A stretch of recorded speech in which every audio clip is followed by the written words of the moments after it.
Today's video we are talking about improvising. Why we need to stop planning on improvising, and why if improvising is your plan A, you ain't gonna make it to plan B. Hey guys, Titan Apprentice, welcome back to the channel. Hope you guys are having a great day. As I said in the intro, we are talking about improvising today. So before we get into the topic, I'm going to give you guys two scenarios. Scenario number one, you're out in the woods with two of your buddies. You're cutting down trees, you're using chainsaws, you're having a good time. One of the chainsaws slips out of that tree and cuts your arm clean off. Now, you're going to bleed out. It's just a matter of time. The first buddy reaches for his belt and he's looking on the ground for a stick. He says, "Don't worry, guy, I got you." The second buddy you've got, he sees this commotion going on, and he sees your buddy reaching for sticks, and he sees you bleeding out, and he goes, He reaches in his pocket, and he pulls out a cat tourniquet or a soft tea. Now, you have the choice. You can say, "Buddy A, you can save my life." You can say, "Buddy B, you can save my life." You have the choice. Which are you picking? Are you picking the commercial grade tourniquet that have saved lives over and over again, hundreds of thousands of lives over the last 20 plus years? Or are you picking a belt with a stick? Now, scenario number two, you're lost in the woods. And you come up to this little river, this little stream, and you think, finally, I have some water. I haven't drinking anything in 3 days now, and I'm going to thirst to death if I don't drink this. Option A, you can reach in your pocket, your bag, your gear, your supplies, and pull out a life straw, a Sawyer, a Catadine B-Free, a Hydro Blue water filter. You can have any of those water filters on your person. Or option B, you can say, you know what, I see this clean water, but I'm going to walk around in the woods and I'm going to look for a 2-liter bottle. I'm going to look for some grass. I'm going to look for some charcoal, some sand, some dirt, some rocks, all to do a makeshift water filter.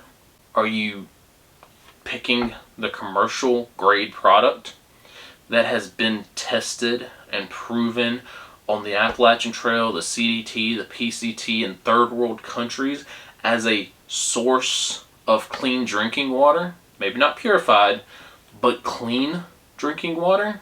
Or are you going to trust a makeshift 2-liter water bottle to get it to be clean enough so you don't get sick and puke up everything that you're taking down? Now, as I said, this video is going to remind people a lot of my Stop Building Fires video. They're going to see this, they're going to see the title, they're going to watch the first couple seconds, and they're going to go, "Are you saying that I shouldn't know how to build things?" That's not what I'm saying. You should know how to build shelter. In case you're lost in the woods, in case your car breaks down, in case something happens that puts you out in the elements. You should have the skills, the know-how to build an improvised shelter that can keep yourself alive. But you should also carry some form of shelter with you, whether that's in your bug-out bag, your vehicle survival kit. Hell, you can throw in a Mylar sleeping bag into your pocket and not think twice about it. You can have shelter on you, and then if this shelter doesn't work, if this shelter breaks, if this shelter is not efficient enough, then go to plan B. Then go to building your improvised shelter. Same way with the water filter. You should know how to build a water filter in case you get lost in the woods with nothing on your back but your birthday suit. But you should also carry a water filter. They make water filters the size of pens nowadays. And sure, they're only good for 15 to 20 gallons, but it's good enough to get you home.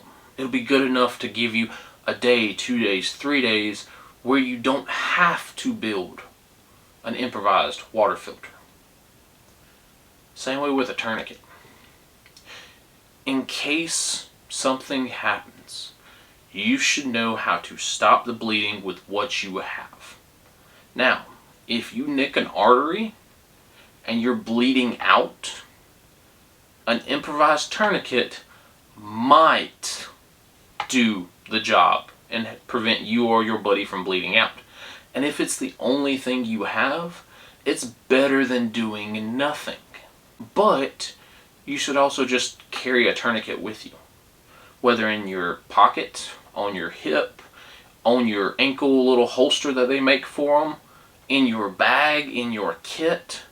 They're small enough, but efficient enough that they have proven themselves over the last 20 years, the war on terror and civilian street medicine, that they're worth carrying.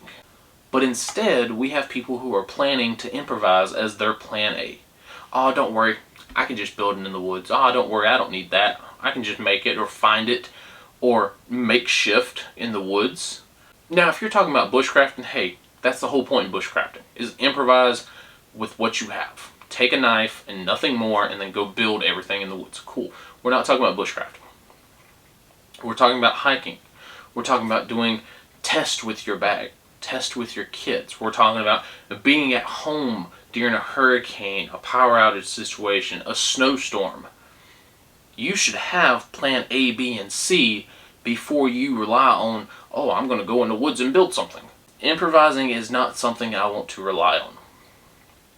Again, you can improvise basically anything, but I don't want to rely on it.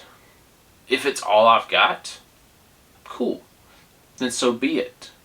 But I want steps A, B, C, D before I get to improvising. It's like rope, right? You can improvise rope from a 2-liter bottle. You just stick your knife in the stick and then start peeling away. Or just carry a rope on you. String, paracord, bank line. There's a million different ropes you can carry before you have to start making rope out of a 2-liter bottle. Now again, deserted island, it's all you've got. Yes, know how to do it. But if I'm in the woods doing some sort of testing, bug out bag, get home bag, 72-hour kit, whatever you want to call it, building rope from a 2-liter bottle is not something that I want to rely on. I want to rely on the paracord that I carry. I want to rely on the bracelet that I have attached to my bag. I want to rely on the bank line I have in my bag. I want to rely on all these other forms before I get over here. You should know how to do the things, but don't use them as plan A.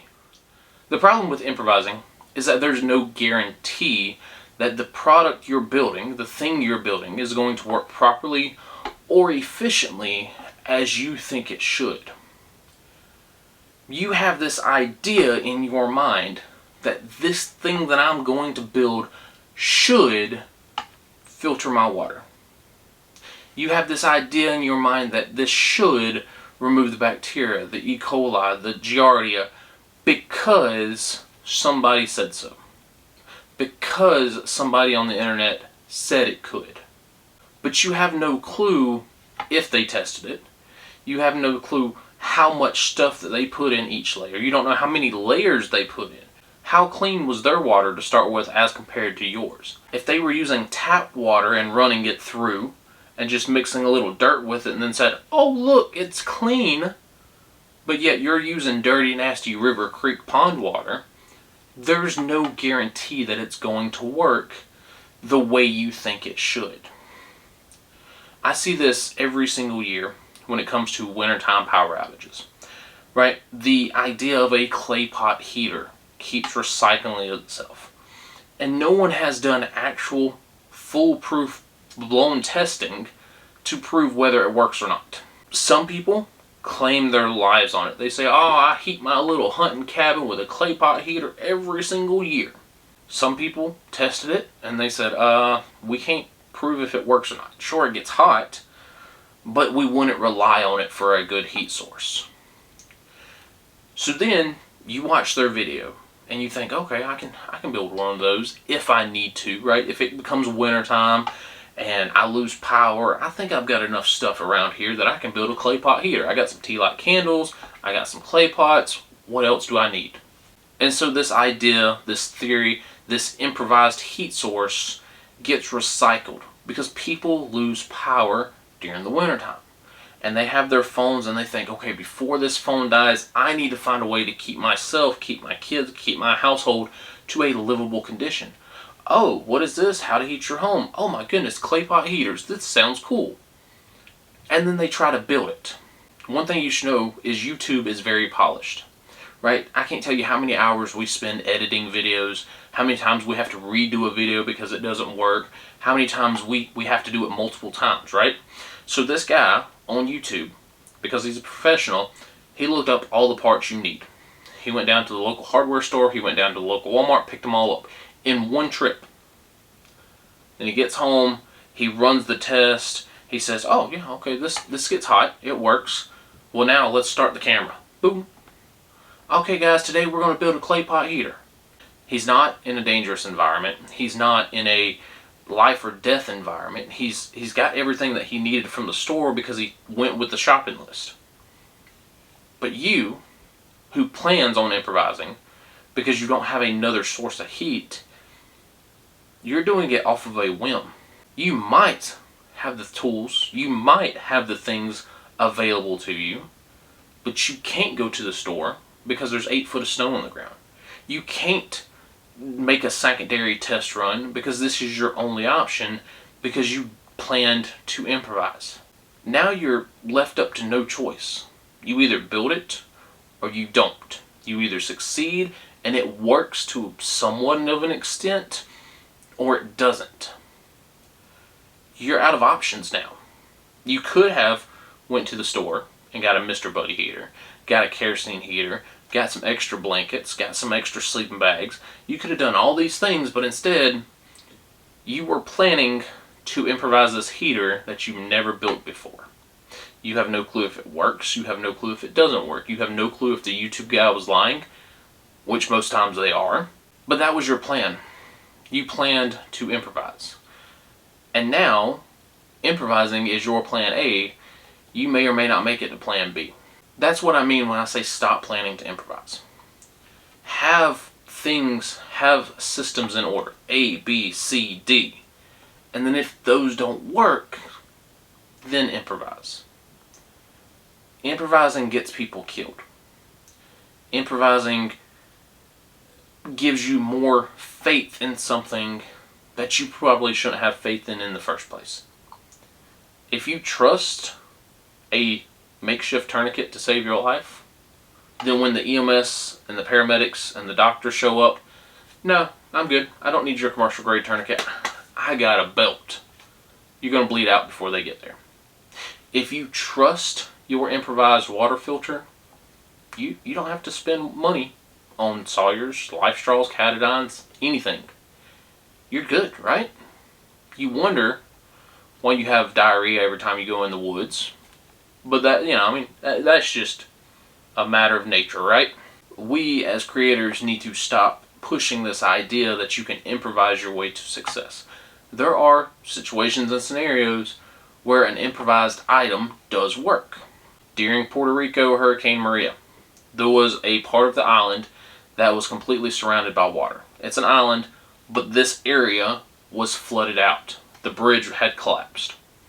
And they improvised a rope bridge to get supplies to this area that was flooded. I don't know how many people on the island had a boat. I would pick the boat over a rope bridge. I would choose the rope bridge because I had no other option. But if given the choice, I'm going to say, hey, how about we use that boat over there? See if the boat floats. If the boat doesn't float, then we'll use the rope bridge. If it does float, then why are we building a rope bridge? Have a plan, then have a backup plan, then have a backup plan to the backup plan. Last year, we at my house lost heat during the wintertime. We never lost power, but we lost heat twice. So the primary plan is to use the propane, the HVAC heater system, to heat the home. That plan failed. Plan B, use the space-mounted wall heater, also propane, to heat the home. That plan also failed. Plan C, use the kerosene heater to heat the home. That plan, it worked-ish, not perfectly, because I didn't trust it being lit when I was asleep, but it was a plan, and it could have worked, but we chose a different plan. We went to Plan D, which was pack the kids up and go to Grandma's house. Instead of me going, let me build this clay pot heater and see if this works. We had plan A, B, C, D, E, F, G before we improvised anything. Now, granted, you might not have the option of going to grandma's house or going to a hotel, motel, no-tell, but you want to be improvising things on a whim, right? If that is your plan, if your plan is to heat your home with a clay pot heater, you best already have them built.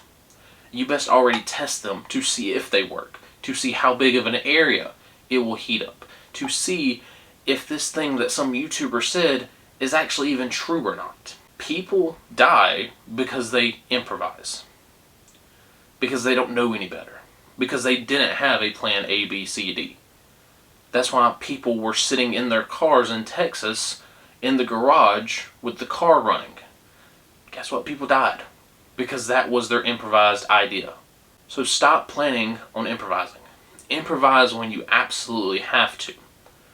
But carry your plan A, B, C, and D with you so you don't have to improvise. If this video makes sense, let me know down in the comment section. I've rambled a lot. Hopefully I've stuck to the point. If you agree, if you disagree, let me know down below.